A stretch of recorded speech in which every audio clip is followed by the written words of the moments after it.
بسم اللہ الرحمن الرحیم۔ ناظرین، وی لاگ نمبر ہے 136 اور آج اس کی دوسری قسط ہے عصمت انبیاء کی ایک دلیل، معارف و مسائل، اور پیج ہے 96۔ دوسری قسط ہے وی لاگ نمبر 136 اور پیج ہے 96۔ معارف القرآن جلد 2، سورۃ آل عمران نمبر 3 اور آیت نمبر ہے 80۔ ناظرین، قرآن کریم کا ترجمہ، تشریح اور تفسیر ہم آپ کے سامنے رکھ رہے ہیں روزانہ کی بنیاد پر۔ معارف القرآن جلد 2، یہ ہے ٹائٹل اس کتاب کا۔ سورۃ آل عمران سے لے کر سورۃ النساء تک، پارہ نمبر 3، رکوع نمبر 9 کا پارہ نمبر 6 اور رکوع نمبر ہے 4۔ رائٹر ہیں اس کتاب کے حضرت مولانا مفتی محمد شفیع صاحب عثمانی رحمۃ اللہ علیہ، مفتی اعظم پاکستان۔ نحمدہ ونصلی علی رسولہ الکریم، بسم اللہ الرحمن الرحیم۔ قال النبی صلی اللہ علیہ وسلم، خیرکم من تعلم القرآن وعلمہ۔ بہترین لوگ وہ ہیں جو خود بھی قرآن پڑھیں، دوسروں کو پڑھائیں، سکھائیں اور لکھائیں۔ وہ نشان سجدہ جو روشن تھا کوکب کی طرح، ہو گئی ہے اس سے اب ناآشنا، ہو گئی ہے اس سے اب ناآشنا تیری جبیں۔ دیکھ تو اپنا عمل، تجھ کو نظر آتی ہے کیا وہ صداقت جس کی بے باکی تھی حیرت آفرین۔ عصمت انبیاء کی ایک دلیل، معارف و مسائل، وی لاگ نمبر 136، دوسری قسط ہے اس کی اور 96 ہے پیج۔ ما کان لبشر، وفد نجران کی موجودگی میں بعض یہود و نصارہ نے کہا تھا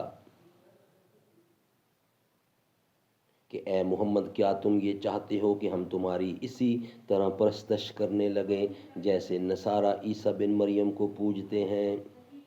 آپ نے فرمایا معاذ اللہ کہ ہم غیر اللہ کی بندگی کریں یا دوسروں کو اس کی دعوت دیں۔ حق تعالیٰ نے ہم کو اس کام کے لیے نہیں بھیجا۔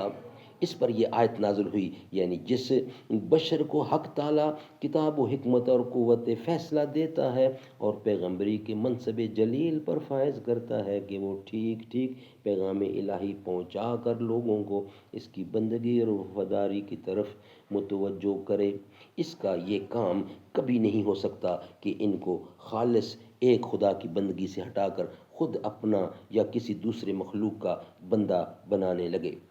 اس کے تو یہ معنی ہوں گے کہ خداوند قدوس نے جس کو جس منصب کا اہل جان کر بھیجا تھا، فی الواقع وہ اس کا اہل نہ تھا۔ دنیا کی کوئی حکومت بھی اگر کسی شخص کو ایک ذمہ داری کے عہدے پر مامور کرتی ہے تو پہلے دو باتیں سوچ لیتی ہے، ایک یہ کہ یہ شخص حکومت کی پالیسی کو سمجھنے اور اپنے فرائض انجام دینے کی لیاقت رکھتا ہے یا نہیں۔ نمبر 2، حکومت کے احکام کی تعمیل کرنے اور رعایا کو جادہ وفاداری پر قائم رکھنے کی کہاں تک اس سے توقع کی جا سکتی ہے؟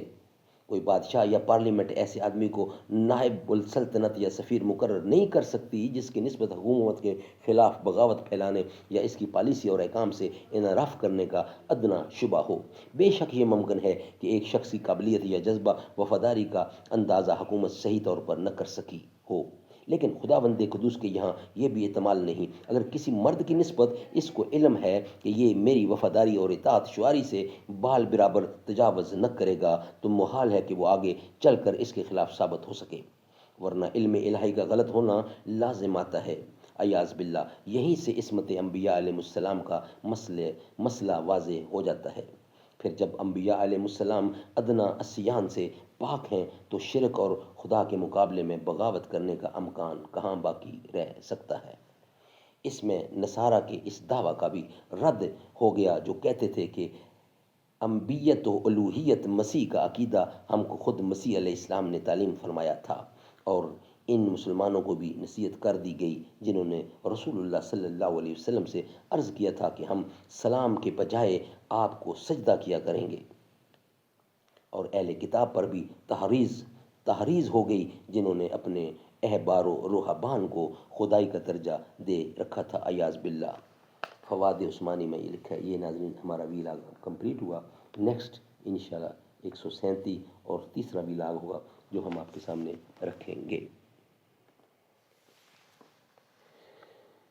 جوانوں اب تمہارے ہاتھ میں تقدیر عالم ہے، تم ہی ہوں گے فروغ بزم کا، ہم نہیں ہوں گے۔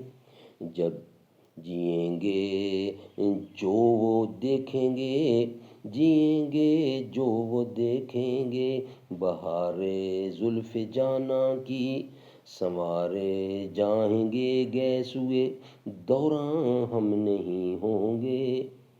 چمن میں آئے گی فصل بہاراں، ہم نہیں ہوں گے۔ چراغ زندگی ہوگا فروزاں، ہم نہیں ہوں گے۔